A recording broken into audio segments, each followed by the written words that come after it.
Primitive Bullies says, no respect to you, James, but I see full visual fluffies on Craigslist for 3,500 to 5,000. Yeah, so certainly, I would say a couple of things about this. You get what you pay for. If you're buying a full fluffy for that kind of money, I suspect it's not going to be the prettiest of dogs. Certainly, I'm not going to sell full fluffies for that price. And I'm selling them for substantially more without any trouble at all. But look, I never claim to be the least expensive person out there. That's not my goal at all. I want to be the best. So best quality dogs, best pedigree, best lineage, nicest looking structure. That's what we're about. And that doesn't mean cheap. And Craigslist is not a place that I would ever sell one of my dogs. But again, that's not to say that there aren't deals out there. So obviously prices are significantly down from where they were a couple of years ago. So we've got to realize that those crazy, insane prices for some of these dogs are no longer viable. So I take that comment correctly on that part.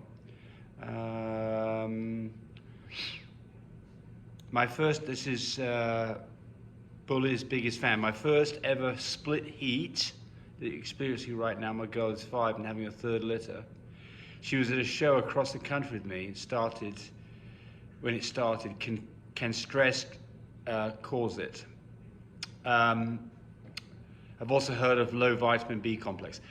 Well, okay, so the question here is what makes dogs have prolonged heats?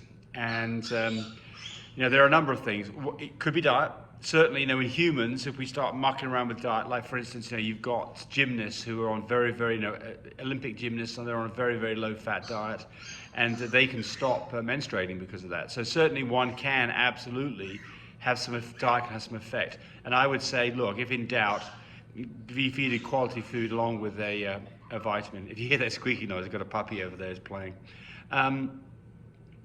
Then the other thing is that stress, absolutely, as well. Stress can cause this as well. So the fact that you went on a trip to a show across the country, that could affect it too. What can you do now? Not much, just wait and make her a happy dog, and hopefully it'll all come back to normal. Someone's saying thank you for the help on a labor. Steph Deschef says, didn't go much. She's talking about genetics of the Alocus, and she says didn't go over much with the AYA, which is what my dog is. Great video. So let's just talk about the Alocus. In Frenchies, in the Alocus, well, the Alocus in general, you can have AT, tan points, AY, fawn, A, recessive black, and AW, the wolf gene. But the wolf gene, AW, is not present in Frenchies, so I don't know much about that, and I'm not going to talk about that. But depending on, if you've got a Siberian Husky or something, the AW gene is going to play some effect in what you're doing. But what are the possibilities? Well, AYAY without brindle being present ends up being a fawn dog. AYAY, no brindle present, it's a fawn dog. Unless it's cream, which covers it up. And unless it's Merle, which of course covers it up as well. All right, so then an AYA dog will also be a fawn dog. An AYAT dog will be a sable dog, will have some shading in its fawnness, so it has some shading on the eyes and maybe a little bit on the hands. An ATA is a tan-pointed dog, as long as brindle's not present. An ATA is also a tan-pointed dog, as long as brindle's not present. And then an AA dog is a solid color. So an AA blue would be a solid blue with no color on it at all. And I don't know what happens if brindle is present with an AA dog. It may not show the brindle. I'm not sure about that. I suspect it does, but I don't know.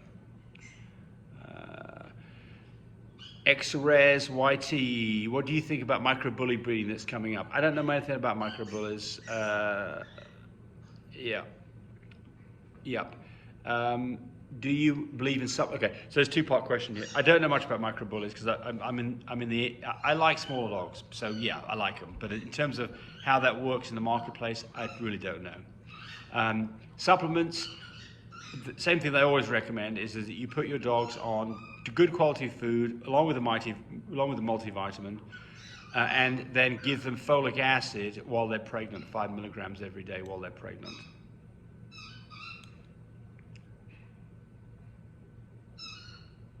I have a pied female, this is little Danny, I have a pied female with nice structure, and a blue Merle with a longer back, legs, and neck. Could I get puppies with a good structure, or should I use a different style? Well, I mean, so look, it's all about convenience and your cost and those kind of things as to which stud. Look, always choose the best stud you can if it's within your budget, if it makes sense, because you've got a better chance of getting better structured puppies. You choose a dog that you don't like particularly, which is what you mentioned: long back, long legs, long neck. You're going to get some of that genetics into what you're producing. So, will you get all of the dogs looking like that? Probably not. Will you get some of the dogs looking like that? Probably yes, and a mixture thereof. So, if no, I wouldn't use that dog. But again, I'm not in your shoes, and it depends on what your opportunities are in terms of what you can breed to. But my advice is breed to the best structured dog that you can afford that makes sense. That doesn't mean that you've got a basic fawn dog and that you should breed this dog to the very most expensive dog out there that costs $20,000 stud feed. That probably wouldn't make any sense at all. But work on the attributes of your dog. The structure is always something to worry about, and also worry about what colors you're going to get based on what makes sense in what you're trying to do with these dogs. Okay.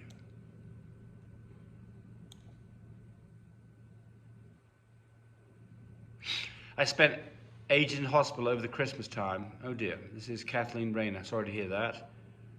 Of course, when I got home, my Chihuahua was pregnant. Ah, yeah, right. What is the best time to spay her after puppies? So, first thing is, you inferred this here, and you're right. Don't spay a dog while it's on the table having a C-section. That really can mess up the whole looking after the puppy situation. So don't do that. So then it means you have to have a second surgery. When do you have it done? Well, you've got, from when she had her C-section, approximately 6 months till she comes back and eat again. So you've got that time frame to get the spay done, because you don't want to have another litter apparently. So I would push this as far out as you can, but not get it right at the fine line where you come back and there's an emergency and you come home and find the dog's pregnant again. So certainly you want to have the dogs weaned, the puppies weaned and out of the way and gone, and her bounce back to a normal weight. Once that's happened, absolutely go get a spayed. And so what's that like to be? Oh, probably 3 months after she gave birth. And that's going to be another month before the next pregnancy. So there you go.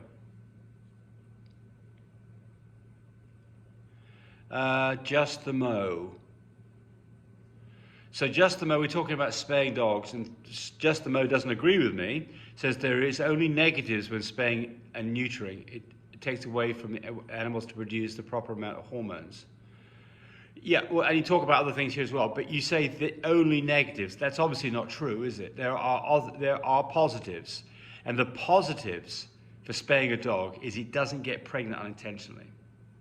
And a spayed, females will not have ovarian and or uterus cancers. They will not have those because they don't have those structures anymore. So you're missing out the positives when you start talking only about negatives.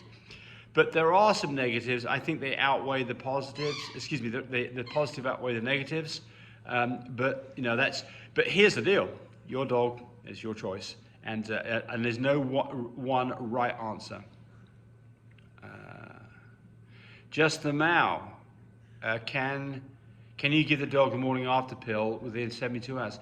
There are some shots that you can give. I've never used them, so I don't know, because I've never had an unplanned pregnancy so far.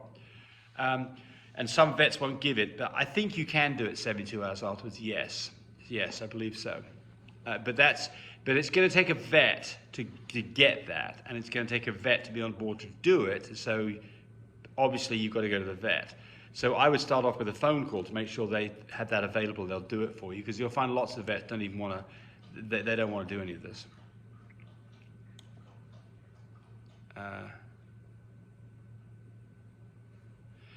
Alan Betchtold, can you recommend a good training video for French Bulldogs? Well, I mean, there's lots of videos out there for training dogs in general. And I mean, I don't think that necessarily a French Bulldog is particularly different in terms of techniques.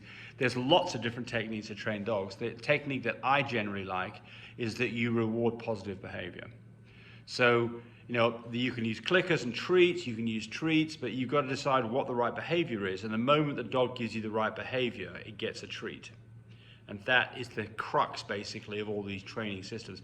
But there are lots of good videos out there, and I'm certainly not the expert on that, and this is not the place to give you an in-detailed description. But I mean, I'd look on the YouTube. Thanks for watching the video. I really appreciate people who subscribe to me. It helps me, encourage me to do more of these videos. But do remember, disclaimer here, I am not a vet. I'm not a licensed medical professional. I'm purely a person who's been breeding dogs for the last couple of decades. Any information that you got from this video, use at your own risk. There's nothing implied here, and certainly this should not be used as a substitute for advice from your veterinarian or your medical professional. I hope you enjoyed the video. Come back for more of them. Bye.